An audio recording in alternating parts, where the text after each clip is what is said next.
यार मैं हूं एडवोकेट कनिष्क खरबंदा। और आज कोरोना महामारी के कारण से हम सभी लोग अपने घर के अंदर लॉकडाउन है। बहुत सारे विषय हमारे दिमाग के अंदर आ रहे हैं। मेरे दिमाग में भी एक विषय आया कि कुछ ऐसे छोटे छोटे टॉपिक्स हैं जो कि कानूनी भी हैं और जो प्रत्येक जन सामान्य से जुड़े हुए हैं, क्यों ना उनकी चर्चा की जाए। पहला विषय जो हमने चर्चा जिसकी की वो एजुकेशनल डॉक्यूमेंट से संबंधित था।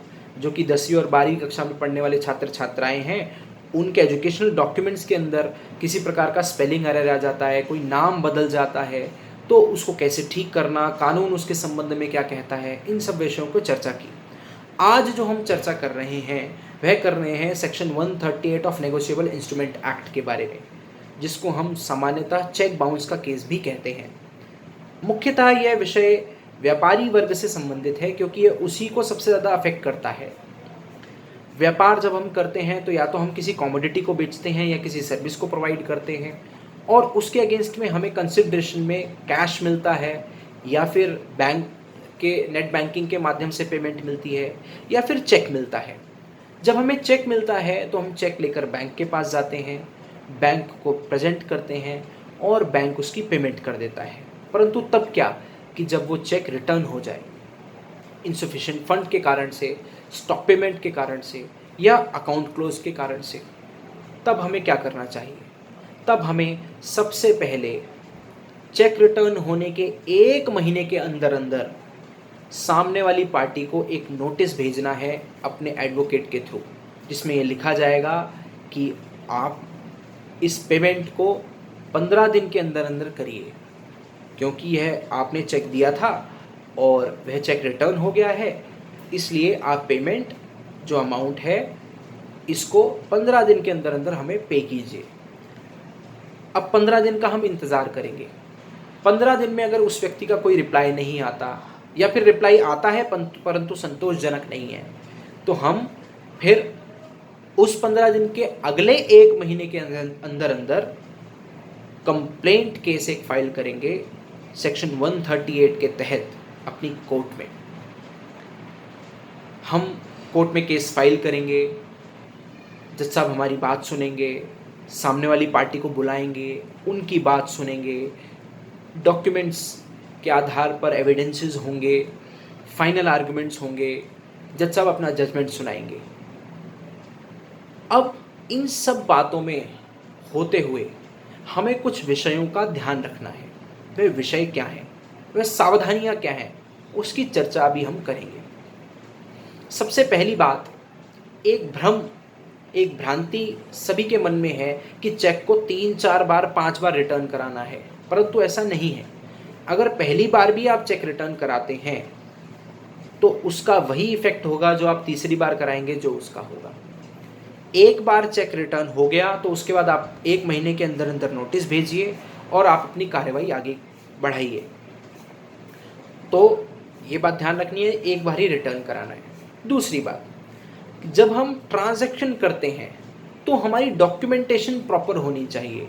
परचेज ऑर्डर, इनवॉइस, अकाउंट के लेजर्स, हमारा चेक जो हमें मिला है, जो रिटर्न मीमो मिली है, जो नोटिस हमने भेजा है, नोटिस की जो रिसीप्ट है, पोस्टल रिसीप्ट है, और उसकी जो डिलीवरी रिपोर्ट है, ये सभी कागज़ हमारे पास पर्याप्त होने चाहिए, ठीक प्रकार से होने चाहिए।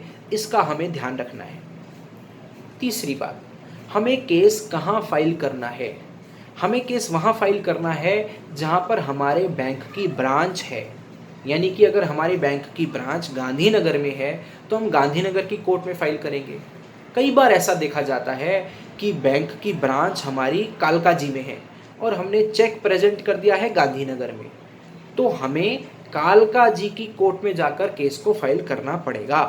गांधीनगर की कोर्ट में केस फाइल नहीं हो सकता। इस बात का हम ध्यान रखेंगे कि प्रेजेंटिंग ब्रांच के अंदर केस फाइल नहीं होता और वहीं केस फाइल होता है जहां कंप्लेनेंट का बैंक सिचुएटेड है। तो इस बात का ध्यान रखेंगे कि केस कहां फाइल होगा। अब अगर वो चेक हमारा था तो हमें क्या करना चाहिए कि वो चेक हमारे द्वारा दिया गया, हम उस चेक को देने वाले थे, हमने पेमेंट करनी थी, तब हमें क्या करना चाहिए? तो अब इस बात का भी हमें ध्यान रखना पड़ेगा। इस बात का जब हम ध्यान रखेंगे, जब वो चेक रिटर्न हो गया, हमें नोटिस मिला, तो हमें नोटिस का जवाब ठीक प्रकार से देना है। जो सही बात है वही जवाब देना है। अपने एडवोकेट के साथ बातचीत करें और उसका जवाब फाइल करें, और फिर केस में जाना होगा तो केस में भी जाएंगे। अब बात आती है कि अब जब ये केस चलेगा तो उसका कंक्लूजन क्या होगा। तो यह केस जो है सेक्शन 138 कहता है कि अगर कोई व्यक्ति दोषी पाया जाता है तो उसको 2 वर्ष की सज़ा, या फिर जितना अमाउंट है उससे डबल अमाउंट, या फिर दोनों चीज़ों को देने के निर्देश हो सकते हैं। तो 2 साल की सज़ा हो सकती है अगर आपका चेक बाउंस हुआ, तो आपको डबल अमाउंट देना पड़ सकता है, या फिर आपको दोनों चीज़ों के लिए बाध्य किया जा सकता है। अब एक नया विषय कानून में अभी 2018 में जोड़ा गया है कि सेक्शन 143A के तहत इंटरिम कंपनसेशन देने का प्रोविज़न है कि अगर व्यक्ति ने कोर्ट में केस डाला, मान लीजिए 5 लाख का केस डाला, सामने वाला व्यक्ति कोर्ट में आएगा, आने के बाद वह व्यक्ति अपनी व्यथा बताएगा, और अगर वह अपने आप की गलती नहीं मानता और पैसे नहीं देने के लिए अभी राज़ी होता, तो हम एक एप्लीकेशन लगाएंगे कंप्लेनेंट, और सेक्शन 143A के तहत 20% अधिकतम जो राशि है उसको जज साहब देने के लिए एक्यूज़ को बाध्य कर सकते हैं। वह 20% राशि एक्यूज़ से लेकर कंप्लेनेंट को दे दी जाएगी, और अगर हम केस हार जाते हैं तो हमें इंटरेस्ट के साथ वो राशि एक्यूज़ को वापस देनी पड़ेगी। इसका भी हमें ध्यान करना पड़ेगा।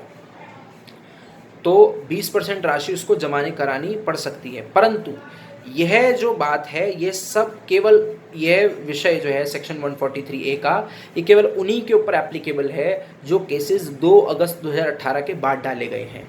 उससे पहले वाले केसों पर इसका इफेक्ट नहीं आएगा, इसका रेट्रोस्पेक्टिव इफेक्ट नहीं, ऐसा सुप्रीम कोर्ट ने कहा है।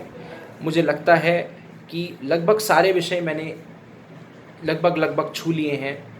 अगर आपको किसी प्रकार का कोई सवाल है तो आप अवश्य पूछें कमेंट सेक्शन के अंदर। आपको वीडियो अच्छी लगी तो लाइक करें, शेयर भी करें। आपका बहुत बहुत धन्यवाद।